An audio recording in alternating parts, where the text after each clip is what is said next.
ఆ BJP MP political గా కాస్త దూకుడు పెంచారు. హైడ్రా నుంచి కులగణన వరకు టాపిక్ ఏదైనా రేవంత్ సర్కార్ విధానాలను తప్పుపడుతూ వస్తున్నారు. ఇష్యూ సీరియస్నెస్ ను బట్టి కాస్త ఘాటుగానే విమర్శలు చేస్తున్నారు. ఇటీవల ఓ సందర్భంలో అయితే ఏకంగా ఓ రియల్ ఎస్టేట్ బ్రోకర్ పై చేయి కూడా చేసేసుకున్నారు. దీంతో ఆ ఎంపీని ఎలాగైనా కట్టడి చేసేందుకు కాంగ్రెస్ సర్కార్ రంగంలోకి దిగిందనే టాక్ వినిపిస్తోంది. కనుమరుగైన కబ్జా ఫైల్స్ ను మళ్లీ తెరపైకి తెచ్చేందుకు రేవంత్ సర్కార్ సమాయత్తమవుతోందనే ప్రచారం జోరుగా సాగుతోంది. ఇంతకీ ఆ ఎంపీ ఎవరు? ఆయన చుట్టూ ఉచ్చు బిగించేందుకు కారణాలేంటి?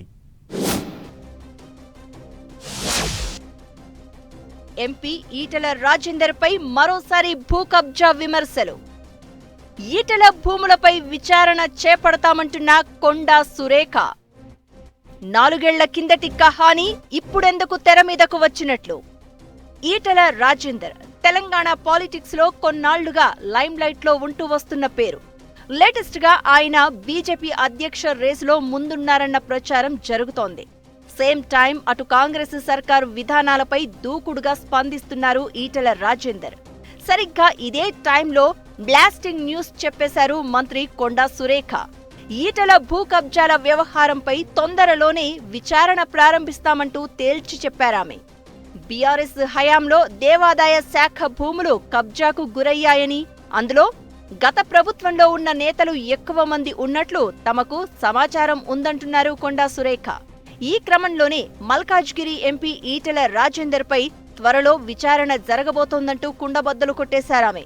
2021లో బీఆర్ఎస్ ప్రభుత్వంలో మంత్రిగా ఉన్నప్పుడే ఈటెల రాజేందర్ పై భూ కబ్జా ఆరోపణలు వచ్చాయి. ఆయన ఎమ్మెల్యే పదవికి బీఆర్ఎస్ పార్టీకి రాజీనామా చేసింది కూడా భూ కబ్జా ఆరోపణల నేపథ్యంలోనే. ఈ పరిణామాల తర్వాతే ఆయన బీజేపీలో చేరారు. ఇప్పుడు మరోసారి ఈటెలపై భూ ఆక్రమణ ఆరోపణలు ఎక్కుపెడుతోంది కాంగ్రెస్ సర్కార్. బీఆర్ఎస్ ప్రభుత్వంలో ఆరోగ్య శాఖ మంత్రిగా పనిచేసిన ఈటెల రాజేందర్ పై భూ ఆక్రమణలకు పాల్పడ్డారన్న ఆరోపణలు వచ్చాయి.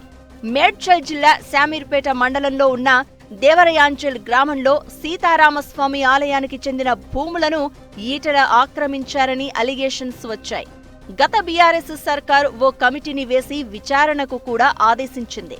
ఆ తర్వాత వ్యవహారం కోర్టు మెట్లెక్కడంతో కబ్జా ఆరోపణలు సైడ్ అయిపోయాయి. తాను వేరే వ్యక్తుల నుంచి కొనుక్కున్నాను అని, తాను ఎలాంటి కబ్జాలకు పాల్పడలేదని అప్పట్లోనే ఈటెల క్లారిటీ ఇచ్చేశారు.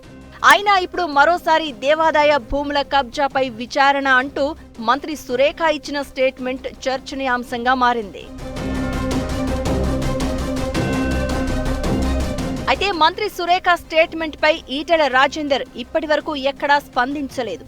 ఆయన అనుచరులు మాత్రం కాంగ్రెస్ ప్రభుత్వం ఇదంతా కావాలని చేస్తుందని ఆరోపిస్తున్నారు. అయితే ఎంపీగా గెలిచినప్పటి నుంచి కాంగ్రెస్ విధానాలపై దూకుడుగా వెళ్తున్నారు ఈటెల రాజేందర్.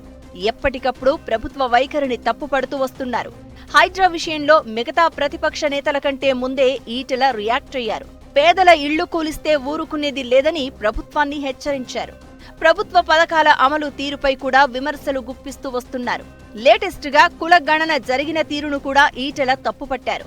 ప్రజలు కేసీఆర్ పాలనను అసహ్యించుకోవడానికి 9 ఏళ్లు పడితే రేవంత్ పాలనను 9 నెలలకే అసహ్యించుకుంటున్నారని కూడా అటాక్ చేశారు. మోదీ బీసీ కాదంటూ సీఎం రేవంత్ చేసిన కామెంట్స్ పై కూడా సీరియస్ గా రియాక్ట్ అయ్యారు ఈటెల. ఇలా ప్రతి ఇష్యూలో కాంగ్రెస్ ప్రభుత్వం సీఎం రేవంత్ రెడ్డి తీరు మీద ఎప్పటికప్పుడు స్పందిస్తూ వస్తున్నారు.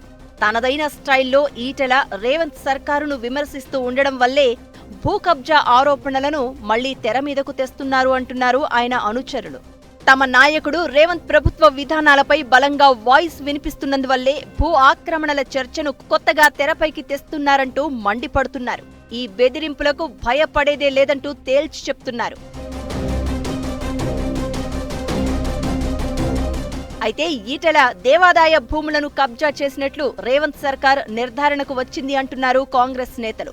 కొండా సురేఖ స్టేట్మెంట్ ఆశామాషిగా తీసుకోవడానికి లేదని, పూర్తి ఇన్పుట్స్ పరిశీలించాకే ఆమె ఓపెన్ స్టేట్మెంట్ ఇచ్చారని అంటున్నారు హస్తం లీడర్లు. ఈటెల రాజేందర్ కు సంబంధించిన భూ ఆక్రమణలపై ఇప్పటికే ప్రాథమిక సమాచారాన్ని అధికారులు సేకరించినట్లు చెప్తున్నారు. దేవాదాయ భూముల ఆక్రమణలపై ప్రత్యేకంగా దృష్టి పెట్టిన రేవంత్ సర్కార్ అందుకు సంబంధించి కీలక రిపోర్టును తెప్పించుకుందట. దేవాదాయ భూముల ఆక్రమణలపై పూర్తిస్థాయి విచారణ కోసం వచ్చే నెలలో ఉన్నత స్థాయి కమిటీని నియమించేందుకు రేవంత్ సర్కార్ సిద్ధమవుతోందట. ఈ విచారణ జరిగితే దేవాదాయ భూ కబ్జాలకు సంబంధించి ఎటువంటి విషయాలు వెలుగులోకి వస్తాయన్నదే ఉత్కంఠ రేపుతోంది.